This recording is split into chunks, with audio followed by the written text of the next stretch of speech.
Top quality और consistent performance के लिए सिर्फ सिल्वर पंप नाम याद रखना।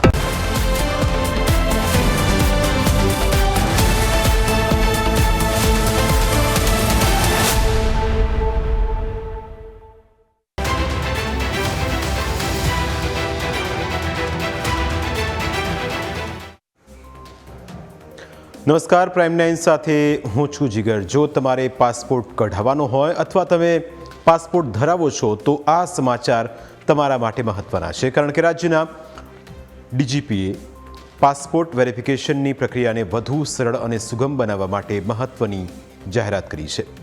અત્યાર સુધી આપણે ત્યાં એવી સિસ્ટમ ચાલતી આવી છે કે પાસપોર્ટ માટે અરજી કરો એટલે ફરજિયાત પોલીસ વેરિફિકેશન કરવામાં આવે। ઘણા કિસ્સામાં પોલીસ જાતે જ લોકોના ઘરે વેરિફિકેશન માટે જતી, તો કેટલાક કિસ્સામાં અરજદાર અને સાક્ષીઓને પોલીસ સ્ટેશને બોલાવવા પડતા, પરંતુ હવે વેરિફિકેશનની પ્રક્રિયા વધુ સરળ બનશે।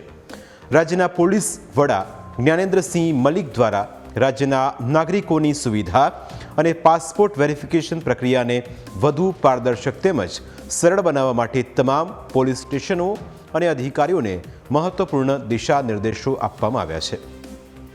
નાગરિકોને પાસપોર્ટ વેરિફિકેશન માટે બિનજરૂરી ધક્કા ન ખાવા પડે તે હેતુથી વહીવટી પ્રક્રિયામાં કેટલાક મહત્વના સુધારા અંગેની સ્પષ્ટતાઓ કરવામાં આવી છે। આ દિશા નિર્દેશો ઉપર એક નજર કરીએ। હવે અરજદારોને વેરિફિકેશનની પ્રક્રિયા માટે પોલીસ સ્ટેશને રૂબરૂ બોલાવવાની કોઈ આવશ્યકતા રહેશે નહીં।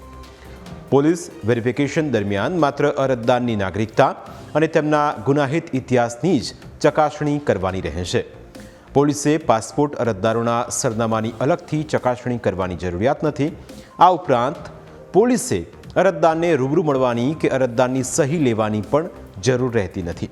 જે કિસ્સામાં પોલીસને કોઈ શંકાસ્પદ બાબત જણાય અથવા વધુ ખરાઈ કરવાની જરૂરિયાત લાગે તેવા અપવાદરૂપ કિસ્સામાં જ પોલીસે રહેઠાણ સ્થળની મુલાકાત લેવાની રહેશે। જો કે આ સંજોગોમાં પણ અરજદારને પોલીસ સ્ટેશન બોલાવવાની આવશ્યકતા નથી। ડીજીપી GS મલિકે પોલીસ અધિકારીઓને આ સૂચનાઓનું કડકપણે પાલન કરવા આદેશ આપ્યો છે।